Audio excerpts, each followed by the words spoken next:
Olá, pessoal. Bom dia, boa tarde a todos vocês. Boa noite. Como vocês estão? Tá tudo bem?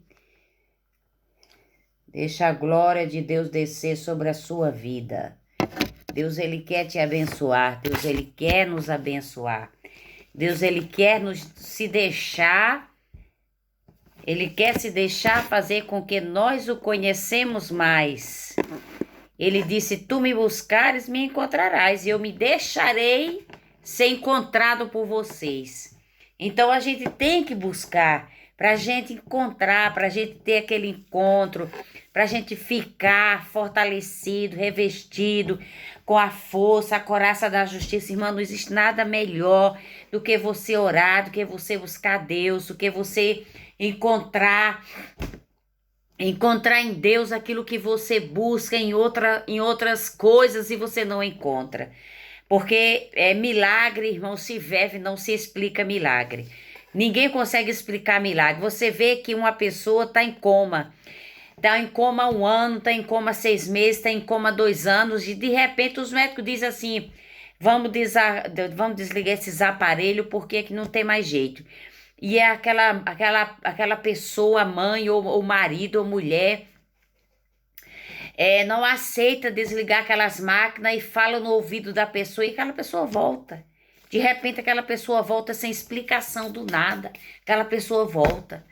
Entendeu? Porque Deus coloca o espírito de vida de volta naquele corpo e aquela pessoa volta a viver novamente e tem experiência e volta maravilhado.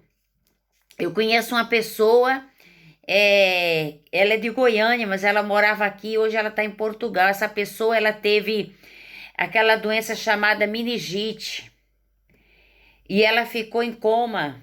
Ela ficou em coma e os médicos queriam desligar os aparelhos dela, porque ela não respondia os sinais, ela não respondia. Mas o marido dela, interessante, que o marido dela ficou ali. Disse: não, você não vai desligar esses aparelhos. Ele e a mãe dela: não, doutor, você não vai desligar esses aparelhos. A minha filha não tá morta, ela tá viva, ela vai voltar.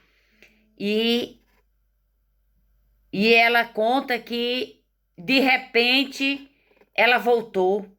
Ela tá aí, viva, com mais saúde do que antes. Não ficou com nenhuma lesão. Só ficou um pouquinho assim, meio alvoroçada, mas tá aí testificando do que Deus fez, porque a sua mãe orava, o seu marido falou no ouvido dela, uma coisa assim, irmão. Só sei que ela tá aqui de volta. Então eu quero chamar a sua atenção e dizer para você o seguinte, irmãos: a gente só tem vitória se a gente orar. É igual um agricultor, ele só tem uma lavoura boa se ele roçar o seu roçado. Então, se eu planto uma semente no meu terreno, eu arei, eu tratei, eu coloquei a semente.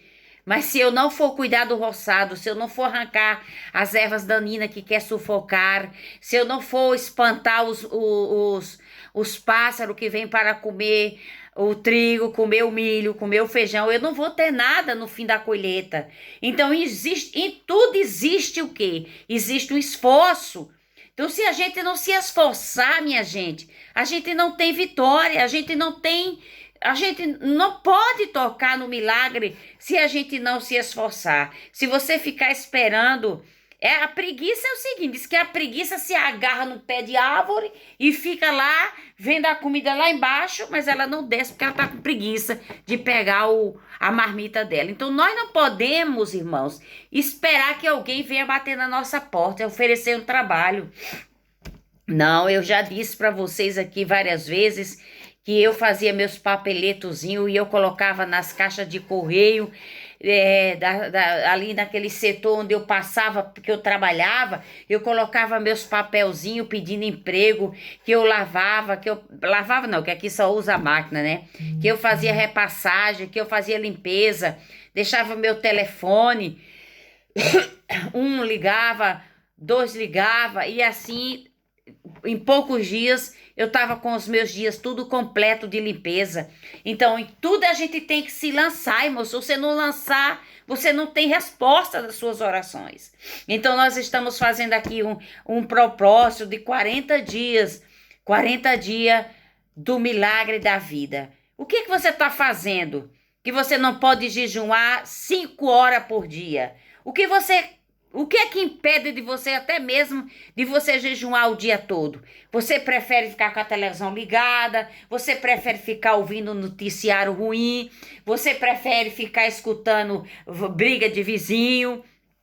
Irmã, se a gente não fechar os nossos ouvidos para as coisas ruins dessa vida, dessa terra, nós não vamos chegar a lugar nenhum. Porque você, para escalar uma montanha, você só escala essa montanha se você não olhar para trás. Porque se você olhar para trás, você não vai conseguir continuar seguindo a escalagem daquela montanha. Porque quando você olha para a altura da montanha, que você olha para baixo, você dá calafrio.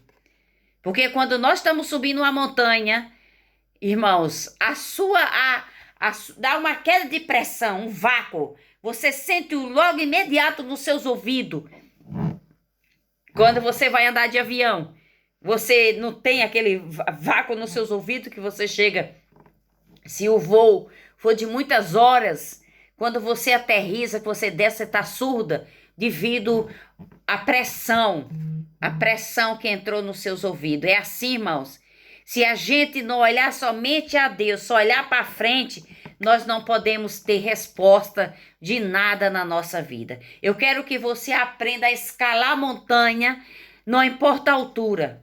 O importante é você não olhar para trás, não querer pegar nada do Egito. Porque hoje em dia é o seguinte, os crentes estão com a mania.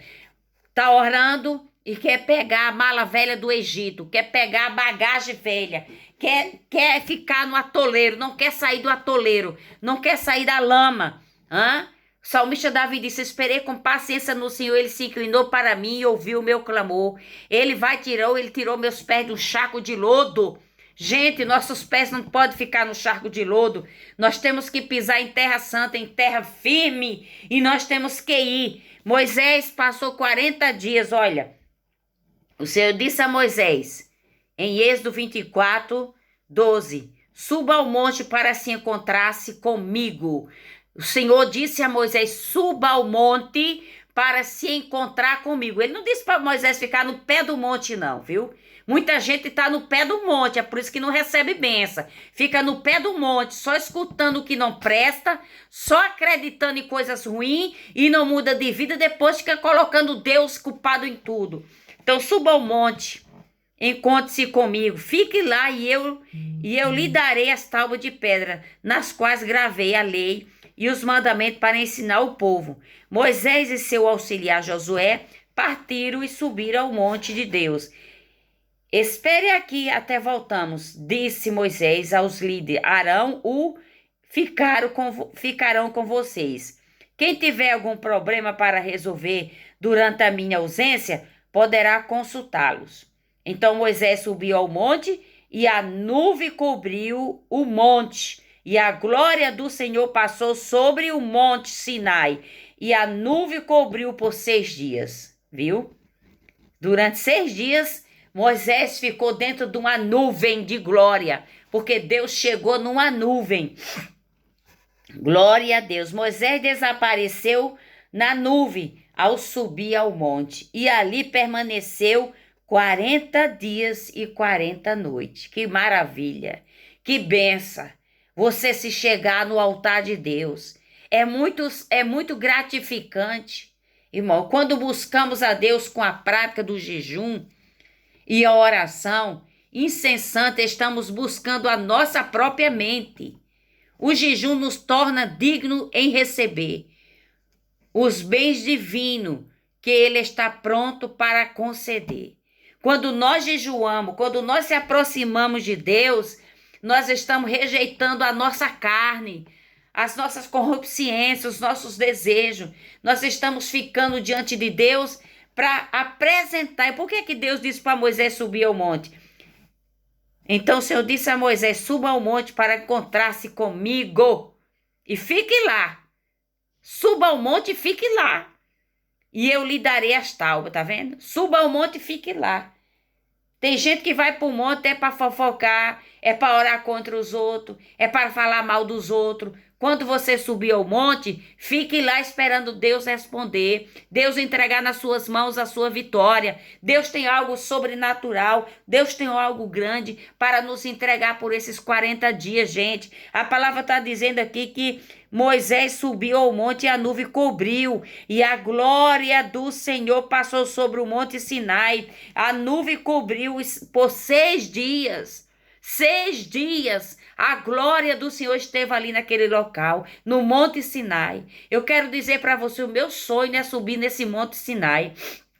Eu não estou muito longe dele, mas para isso eu preciso de preparação, eu preciso de permissão de Deus para que eu possa ir nesse lugar santo. Irmãos, Deus é bom, Deus é maravilhoso, Deus é soberano, Deus é amado, Deus é querido, Deus nos ama e Deus está conosco e Ele não vai nos abandonar nesses tempos difíceis que se aproxima, onde as pessoas só revelam coisa ruim, onde os teólogos, onde as pessoas que dizem que conhecem a Bíblia, versículo por versículo, pessoas que fazem tradução essas pessoas aí que tem teologia, que tem não sei mais o que, não sei mais que estudou isso, que estudou aquilo, e sabe disso, e sabe daquilo, eles estão trazendo mais terror ainda do que os ímpios. Porque cada um deles está dizendo assim, que é a vinda de... Sim, Jesus está vindo, para quem está morrendo, já morreu ontem, já morreram hoje, Jesus já veio. Agora, sabe dizer que só quem sabe, nem Jesus sabe o dia que ele vai vir. Como é que os homens estão dizendo que Jesus está vindo? Nem o próprio Jesus sabe o dia do arrebatamento. Então, irmão, nós temos que ficar firme, temos que acreditar e confiar que nós somos escolhidos. Nós somos escolhidos para ser vencedor, para ser campeão, para ser abençoado. O Senhor nos abençoou. Então Moisés desapareceu na nuvem. Que o Senhor possa te cobrir com a nuvem dele. Que o Senhor possa te proteger na nuvem de glória. Porque Moisés ficou ali na nuvem, subiu ao monte e ali permaneceu 40 dias e 40 noites, gente. Vamos ficar nesses 40 dias de jejum. É apenas das 7 ao meio-dia. Você tem tempo para orar, você tem tempo para louvar, você tem tempo para se expressar diante de Deus. Qual é a sua causa, qual é a sua necessidade, qual é o vale que você está passando, qual é o vale que você está enfrentando, o que é que está turbando o seu coração. Não se turbe, não se apavore, não panique, não se desespere. Deus é a saída, Deus é a porta que Ele pode abrir para você. Vamos orar neste momento. Pai, o Senhor é aquele que habita no esconderijo do Altíssimo. Na sombra do Onipotente descansará. A sua palavra diz que Deus é o nosso refúgio, é a nossa fortaleza, é o nosso socorro bem presente na hora da angústia. O Senhor está sempre pronto a nos socorrer. A sua palavra diz que há um rio e seus canais, alegra a cidade do nosso Deus, o santo lugar do Altíssimo. Deus habita nessa cidade e ela não será destruída. Desde o amanhecer, Deus a protegerá. Então, desde o amanhecer, Deus a protegerá. Deus ali esconderá na fenda da rocha, no esconderijo do Altíssimo, na sombra do Onipotente. Deus te livrará da seta, da lança, dos venenos mortais, dos venenos de áspide, que o Senhor te guardará para que você não tropece com teu pé em pedra. O Senhor te guiará, o Senhor te esconderá, o Senhor apagará os passos, os inimigos virão por um caminho, por 7 caminhos fugirão de diante de você. Deus vai apagar o seu rastro, Deus vai apagar suas impressões digitais. O Senhor vai tirar você dessa enrascada, o Senhor vai tirar você dessa cilada, o Senhor vai colocar você em um alto retiro. O Senhor vai te esconder como Ele escondeu Davi. O Senhor te guarda, te protege e te livra de todo perigo. O Senhor diz que você não tenha medo. Ele vai te guardar e te proteger. Senhor, abençoa todos que estão nesse propósito, as irmãs que fizeram esse propósito, porque verdadeiramente elas precisam de resposta, elas precisam de definições, elas precisam ver antes de morrer, antes de partir dessa terra, elas querem ver essa obra, essa promessa restituída, restaurada na vida delas. Meu Pai querido e meu Pai santo, meu papaizinho querido, Abba Pai, Deus conosco, Deus Emanuel, ajuda esse irmão que está com a causa na justiça, causa trabalhista, mas até hoje não teve resposta. Pai, visita esse juiz, visita esse processo, visita essa comarca, mexe, troca, taca, tico, face, mas faça com que esse advogado venha ter causa ganha. Pai, as demais pessoas que estão orando, as demais pessoas que estão buscando, as demais pessoas que estão buscando porta de emprego, que estão pedindo cura, que estão pedindo libertação, transformação nos lares, nos filhos, em casamentos que estão abalados, pessoas que precisam verdadeiramente de uma mudança. Eu venho pedir, Senhor, nessa manhã, que assim como o Senhor foi com Moisés ali no monte, seja conosco, portamos que nós estamos aqui, Senhor Jesus amado, para orar e o Senhor nos dá poder, autoridade para expulsar demônio, para curar os enfermos, com o toque da sua mão, até mesmo com a sua sombra, que os mortos sejam ressuscitados, sejam curados como Pedro, a sombra de Pedro, homens que oraram, tocou na rocha e fez brotar água, homens que orou e o mar se abriu, que a unção divina, que a unção sobrenatural, que o Espírito Santo esteja conosco e nos alcance, quebre ferrolhos, quebre cadeia, quebre laço de morte, laço do passarinheiro, laço de surto na sua vida. Você seja livre, que você alcance a bênção que você espera, que você pede. Você vê sua filha liberta, vê seu filho liberto, vê seu emprego, sua empresa andando, prosperando em abundância. Que assim como Deus transformou 5 pães e 3 peixes, acrescentou para multidões, você seja abençoado com a benção da multiplicação, que assim Deus realize na sua vida, tirando as tranqueiras, as bancarrotas, as invejas, os olhos grandes, mas que você viva o seu milagre, que eu vou viver o meu milagre e você vai viver o seu milagre. Deus abençoe você e até amanhã, em nome de Jesus, amém.